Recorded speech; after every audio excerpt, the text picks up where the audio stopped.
বিশ্বকাপ এলেই ফুটবল প্রেমীদের মধ্যে শুরু হয় নানা ধরনের ভবিষ্যৎবাণী। কে জিতবে ট্রফি, কোন দল যাবে ফাইনালে, কিংবা কোন তারকা ছড়াবেন আলো, এসব নিয়ে আলোচনা চলে সর্বত্র। তবে 2010 বিশ্বকাপে এক অক্টোপাস পুরো পৃথিবীর নজর কেড়ে নিয়েছিল। জার্মানি সেই অক্টোপাস বল একের পর এক ম্যাচের ফল ঠিকঠাক বলে দিয়ে রাতারাতি হয়ে উঠেছিলেন বিশ্বকাপের সবচেয়ে আলোচিত চরিত্রদের একজন। আর 16 বছর পর 2026 বিশ্বকাপের আগে আবারও যেন ফিরে এসেছে সেই স্মৃতি। তবে এবার জার্মানি নয়, মেক্সিকোর এক চিড়িয়াখানায় ভবিষ্যৎবাণী করেছে হাতি, গরিলা, পুমার, জিরাফের মতো প্রাণীরা।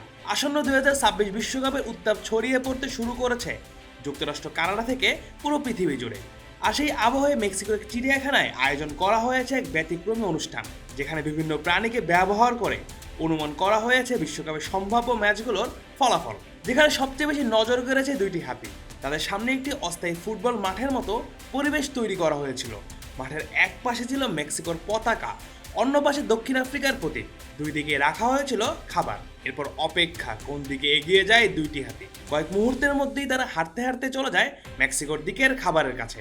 চিড়িয়াখানায় কর্মীদের ভাষ্য, তাদের এই সিদ্ধান্তই ইঙ্গিত দিচ্ছে বিশ্বকাপের উদ্বোধনী ম্যাচে দক্ষিণ আফ্রিকার বিপক্ষে জয় পেতে যাচ্ছে স্বাগতিক মেক্সিকো। বাবা, এত এনার্জি কই পাও? এই পাওয়ার চুমুকে অ্যাকশন। হাতিদের পর দায়িত্ব দেওয়া হয় দুইটি গরিলাকে। তাদের সামনে রাখা হয়েছিল দুটি পিনাটা, যেগুলো স্পেন ও উরুগুয়ের জার্সির আদলে তৈরি করা হয়েছিল। কিছুক্ষণ পর্যবেক্ষণের পর এক গরিলা গিয়ে প্রথমে ধরে ফেলে উরুগুয়ের জার্সি আকৃতির পিনাটাকে। সঙ্গে সঙ্গে উপস্থিত দর্শকদের মধ্যে শুরু হয় উচ্ছ্বাস। চিড়িয়াখানার এক কর্মী মজা করেই বলে ওঠেন, বিজয় তো পরিষ্কার। আর শুধু হাতি কিংবা গরিলাই নয়, ভবিষ্যৎবাণীর এই ভূমিকায় দেখা গিয়েছে একটি পুমাকেও।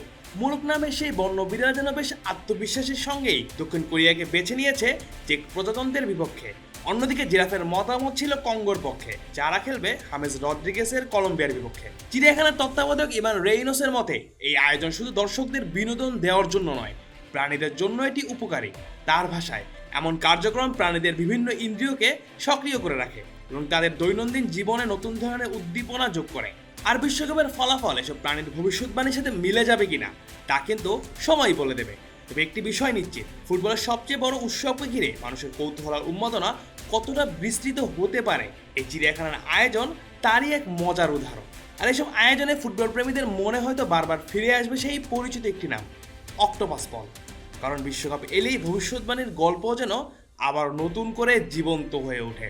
Mujahidul Islam Zahid, on field.